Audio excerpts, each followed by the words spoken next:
and refugees are still making the dangerous journey by sea from Turkey to the Greek islands. In the last 4 days, the Turkish Coast Guard has rescued more than 350 refugees who are trying to reach Greece. Greece is under pressure to stop people from moving deeper into Europe. Austria has been particularly critical, sparking a diplomatic dispute between Vienna and Athens, which says it needs other EU states to share the burden.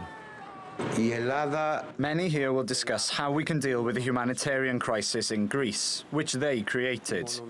Greece won't accept one-sided actions. One-sided actions can also come from Greece.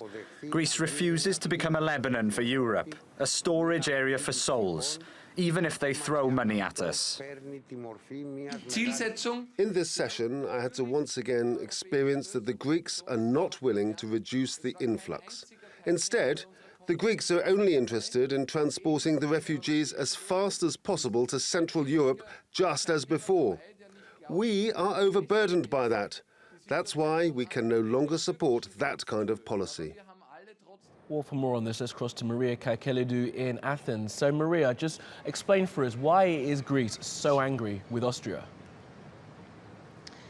Well, Greece is very angry with Austria because Austria has been acting unilaterally outside the EU framework and in partnership with Serbia and Macedonia to block off Greece's borders.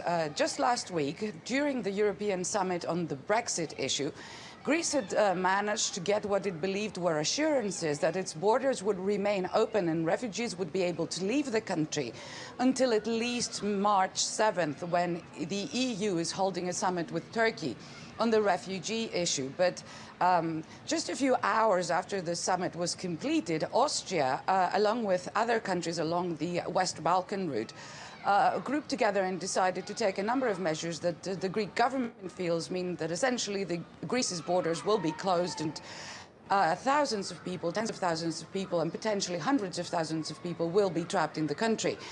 Greece is saying it can't do very much to stem the refugee flow from Turkey, that it's not allowed to push the boats back by international law, and it certainly can't put lives in danger, put lives of people in danger already in further danger.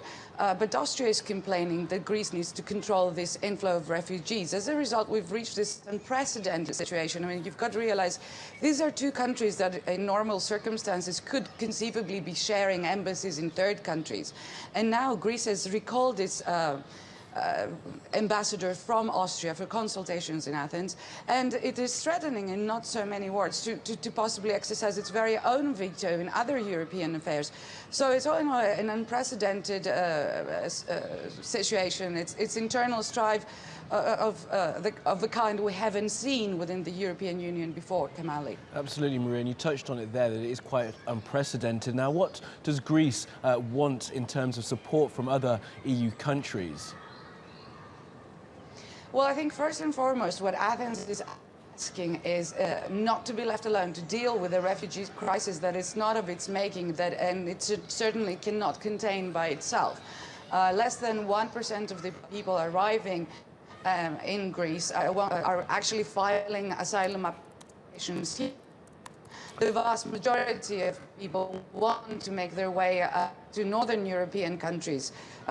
The EU has promised that 160,000 refugees would be relocated. As we heard earlier, just a few hundred have been relocated so far, and there are countries refusing point blank to take any. So this is, I think, what Athens would be asking first and foremost. Secondly, it has asked for equipment and personnel, including Frontex, Frontier Guard and Coast Guard personnel, and it has gotten some of that.